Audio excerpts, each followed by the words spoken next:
대림절 셋째 주일이죠. 이제 촛불 세 번째 것이 켜졌는데 사랑과 나눔의 그런 의미가 있는 촛불인 줄 압니다. 자, 그러면 과연 에덴 교회는 어떠한 사랑을 또 예수님의 그 사랑을 어떻게 나누면 좋을까? 우리 교회 특유의 맛을 살려서 또 예수 그리스도 사랑을 나누는 방법을 우리 다 같이 한번 생각해 보시기 바랍니다. 여러분, 이 현대 사회가 개성미를 강조하지 않습니까? 자기 나름대로 특색을 가지려고 힘쓰는 이런 시대인데 우리 교회는 과연 어떠한 특색 그리고 어떠한 비전을 가지고 있는 교회라고 생각합니까? 한번 스스로 질문을 던지시고 이렇게 던져보세요. 어찌하면 우리가 예수 그리스도 사랑을 잘 나누는 교회가 될 수 있을까?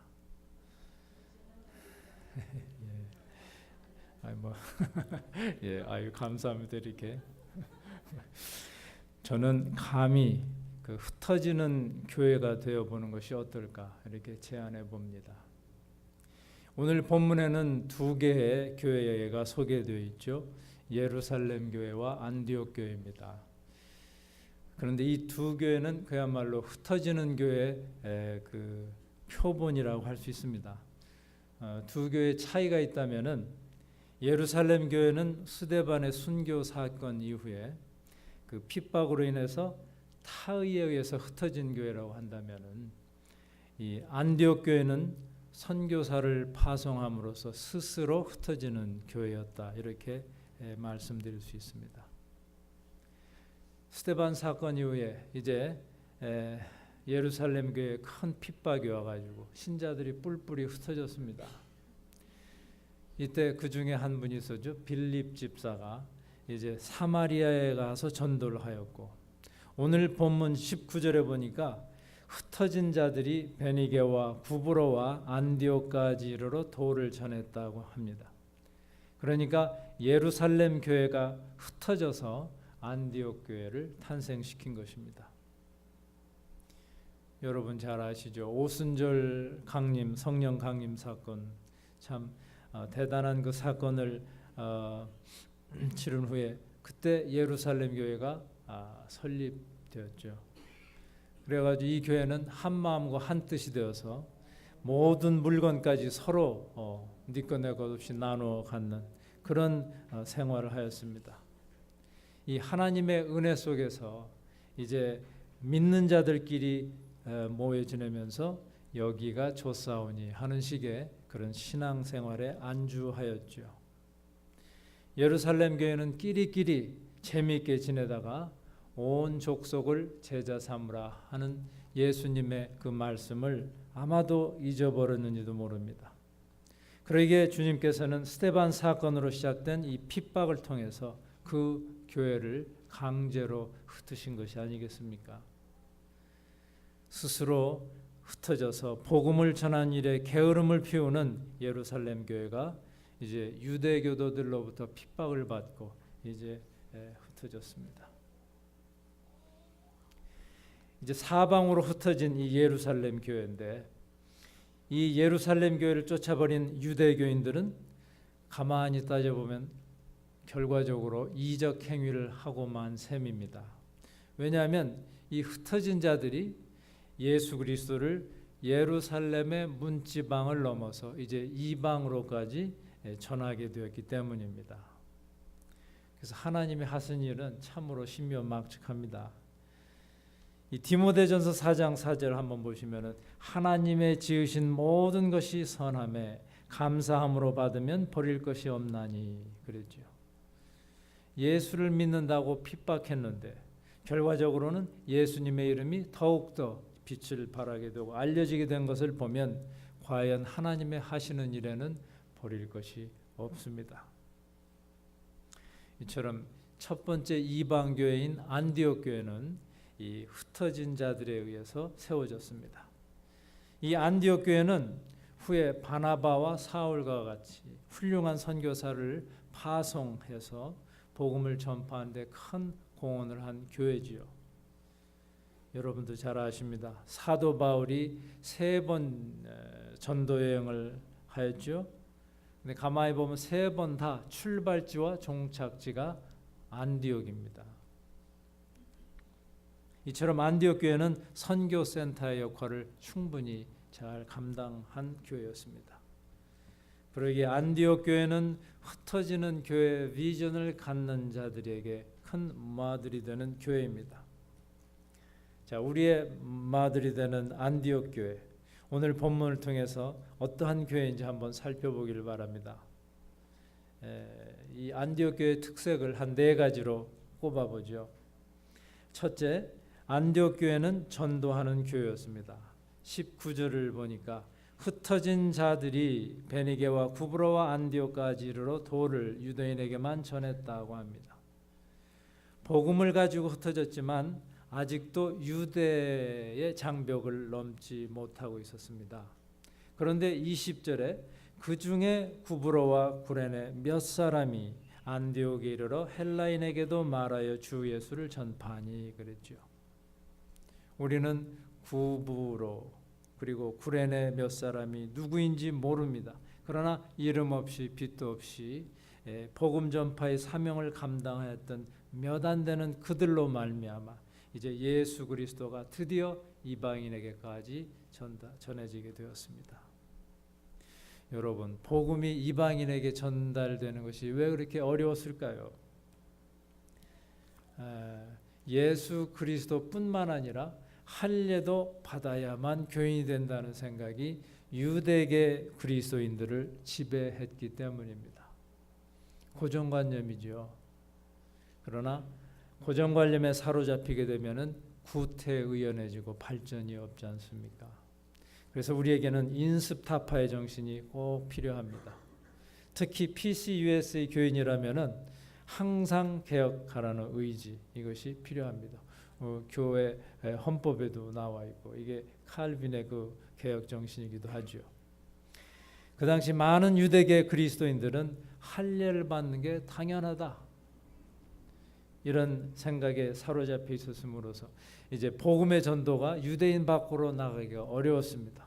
하지만 이 몇몇의 헬라계 그리스도인들은 이 인습을 과감하게 타파하고 할례 받지 않은 이방인에게도 전도를 한 것입니다. 그런 점에서 이 헬라계 유대인 몇 명의 전도는 매우 의미가 있는 것이고 아주 용기 있는 행동이었죠. 여러분, 교회의 존재 이유는 뭐라고 배우셨습니까?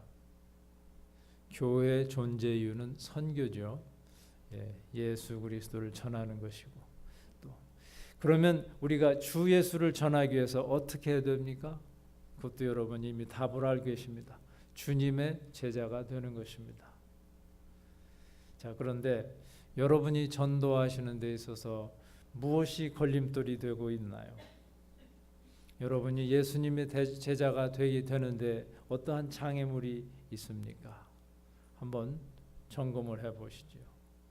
세상의 즐거움, 욕심, 부요한 마음, 여러 것이 있겠는데 이 모든 걸림돌을 없애고 주님의 참 제자가 돼서 선교에 헌신할 때 이 에덴 장로교회는 존재 이유가 확실한 교회가 될 줄로 압니다. 이 둘째 특징으로 보자면은 안디옥 교회는 주의 손이 함께한 교회였습니다. 21절에 보시죠. 주의 손이 그들과 함께 하심에 수단 사람이 믿고 주께 돌아오더라. 안디옥 교회는 주의 그 능력 있는 손이 함께한 교회였습니다. 미국 증권 시장에 큰 손이 한번 움직이니까 아시아에서 한국을 포함해서 IMF 사태가 일어났지 않습니까? 이렇게 힘쓰는 손 앞에 다른 손은 무력합니다. 그래서 힘쓰는 손이 정을 잃어버리면 이게 폭력이 되죠. 그러나 주의 손은 어떠한 손입니까? 이 세상을 만드신 손이고 또 이 세상을 구원한 손이고 그런가 하면 또 이 세상을 심판하실 손이 아니겠습니까? 주의 손은 창조의 손이고 사랑의 손이고 또 공의의 손이기도 합니다.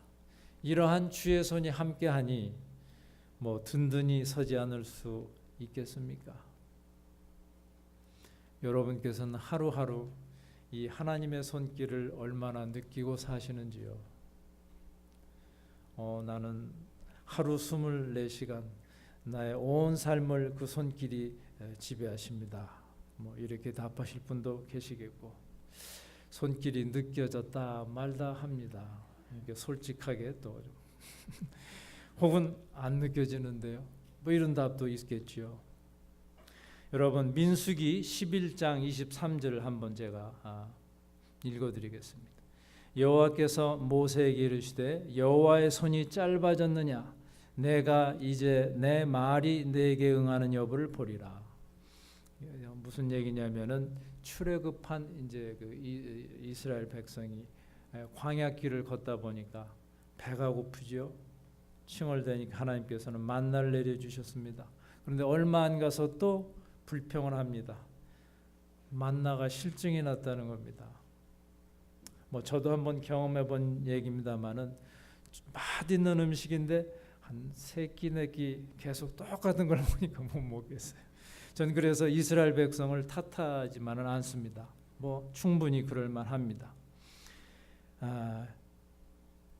그러면서 이제 불평하면서 이제 만나는 물렸고 이제 고기를 주세요. 그런 불평이에요. 그러자 하나님께서는 뭐라고 말씀하셨죠? 너에게 고기를 주겠는데 코에 넘쳐서 싫어하기까지 1개월간을 내주겠다.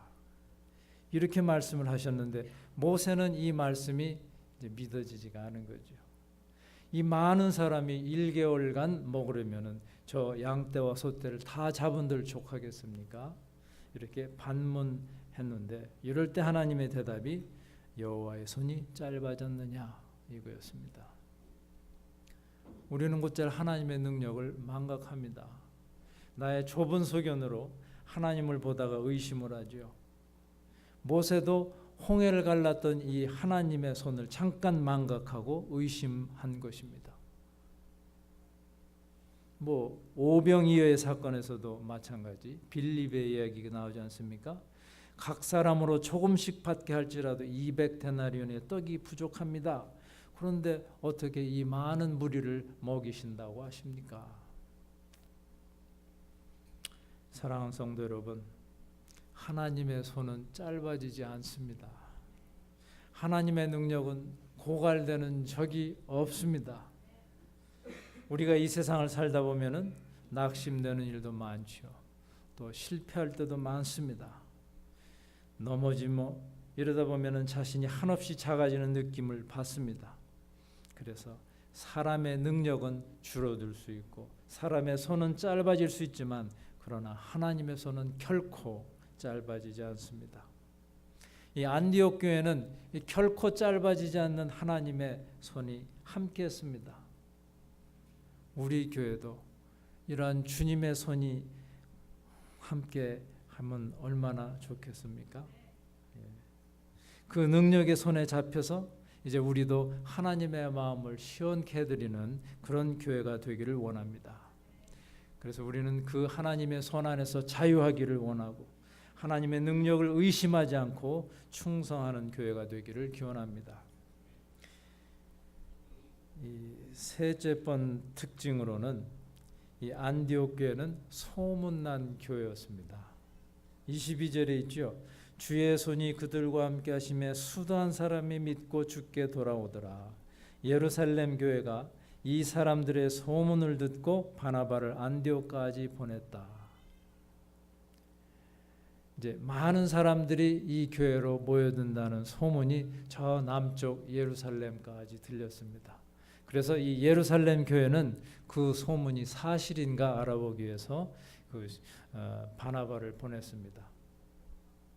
이 소문난 잔치에는 뭐 먹을 것이 별로 없다는 얘기가 있지 않습니까? 그러나 이 소문난 교회는 그렇지가 않았습니다. 먹을 것이 많은 교회였습니다.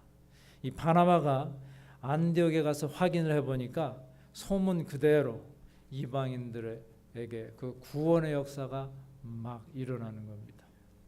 바나바는 기쁘기 한량 없었고 모든 사람들에게 굳은 마음으로 주께 붙어 있으라 이렇게 권했습니다. 이 소문이 잘못 나면 안나니만 못합니다. 제가 대학에 막 입학했을 때인데, 죄송합니다. 이게 부정적인 예라. 저는 그 모 교수가 그 당시에 매스컴을 많이 타서 굉장히 유명한 학자인 줄 알았는데, 막상 학교에 들어가 보니까 학교 안에서는 그 양반의 존재가 없는 겁니다. 저는 일종의 비애를 느꼈어요. 바깥에 소문이 없었더라면 그분에게 오히려 좋았을 것을. 이건 신문 기자들 사이에서 하는 이야기인데요. 기자들은 교수를 A, B, C 세 등급으로 나눈대요. 그래서 C급 교수는 어떤 사람이냐면 자기네가 인터뷰를 해달라 하면은 언제나 응해주는 사람이고요.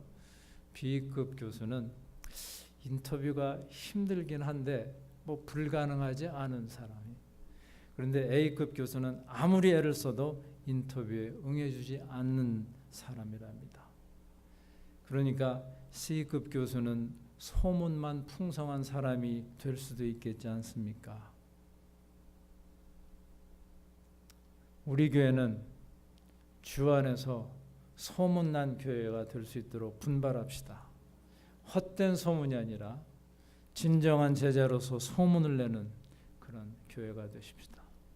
그리스도의 편지가 되고 그리스도의 대사가 돼서 우리를 통해서 하나님의 영광이 드러나는 그런 교회로 갖고 가시기를 간절히 바랍니다. 이 네 번째 특색으로 안디옥 교회는 인재를 키우는 교회였습니다. 안디옥 교회는 바나바와 또 바울을 배출한 공이 있죠. 바나바는 사도들의 버금가는 훌륭한 복음 전도자요. 바울은 여러분이 잘 아시다시피 이방 선교에 몸을 바쳤던 그런 분입니다. 여기 24절에 보시면은 바나바를 소개하는 구절이 있습니다. 보면 바나바는 착하고 성령과 믿음이 충만한 자요. 그로 인해 더 많은 사람들이 주를 믿게 되었다. 이런 설명인데, 이 바나바의 원래 이름은 요셉입니다.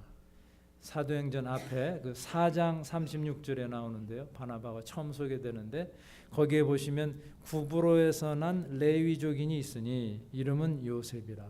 사도들이 일컬어 바나바, 번역하면 권위자라 하니 이렇게 나오는데, 이 권위자라는 말은 무슨 어서리티가 있는 사람이란 뜻이 아니라 권면하며 위로하는 자라는 뜻입니다. 그러니까 권위자는 영어로 말하자면 son of encouragement예요. 이 사람 중에는 상대방을 공연히 불안하게 만드는 사이가 있는가 하면은 또 옆에만 있어도 마음이 푸근해지는 그런 이도 있습니다. 요셉은 바로 후자와 같은 경우의 사람이어서 낙심한 사람에게 용기를 주고 또 괴로워하는 사람에게 위로를 해주고 도움이 필요한 사람에게 힘이 되어주는 그러한 사람이죠. 그래서 사도들이 요셉에게 바나바라, 즉 권위자라, 권면하고 위로한 자라는 이런 별명을 붙여준 것입니다. 교회는 특히나 이 바나바가 많이 있어야 합니다.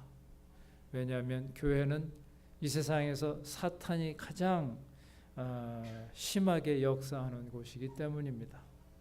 왜 그렇죠? 사탄이 애써 막으려는 것은 어떻게 하면은 하나님의 나라를 확장하지 못하게 만드는가? 이것이 사탄이 원하는 거거든요. 사탄이란 이름이 뜻하는 것 여러분 아시죠? 고소자다, 참소자다. 그래서 사탄은 틈만 있으면 사람과 사람 사이를 갈라놓으려고 하고 시기와 미움을 심어놓으려고 하는 것인데, 이것이 바로 교회입니다. 그러기에 교회는 상대방의 웬만한 잘못은 덮어주고 대신 용기와 희망을 불어넣어주는 바나바가 많이 필요합니다. 사실은 이러한 바나바가 있었기에 사도 바울이 존재할 수 있었죠. 마치 안드레가 베드로를 주님께 데려옴으로 해서 베드로를 베드로 되게 했듯이 바나바가 바울을 옹호하고 인도함으로 해서 바울이 바울 될 수 있었습니다. 보시죠. 원래 예루살렘 교회에서는 바울이라는 인물을 그리 탐탁하게 여기지 않았습니다. 며칠 전까지만 해도 살기등등해서 도시락 싸들고 예수 믿는 자들 잡으러 다니던 사람이 아니었습니까? 그러니 사도들의 반응이 그럴 만도 합니다. 그러나 바나바에게는 사람을 보는 눈이 있었습니다. 바울을 이방 선교의 제목으로 보고 사도들에게 변호를 해준 일이 있었습니다. 그뿐 아니라 바나바는 바울을 다소에서 안디옥으로 데리고 와서 함께 사역을 하였죠. 이처럼 인재를 소중히 여길 줄 알고 키울 줄 아는 풍토였기에 안디옥 교회는 큰 무리를 이룬 것입니다. 또 큰 그 힘을 모아서 많은 선교 사업을 할 수 있었습니다. 우리 교회도 이 안디옥 교회 같이 인재를 양성하는 교회가 되기를 간절히 원합니다. 이 진정한 인재를 양성할 수 있을 때 복음이 음으로 양으로 전해질 수 있을 것입니다. 이와 같이 안디옥 교회는 전도하는 교회요, 주의 손이 함께하는 교회요, 소문난 교회요, 또 인재를 키우는 교회가 돼서 이제 후일 흩어지는 교회로서 아름다운 모범이 되었습니다.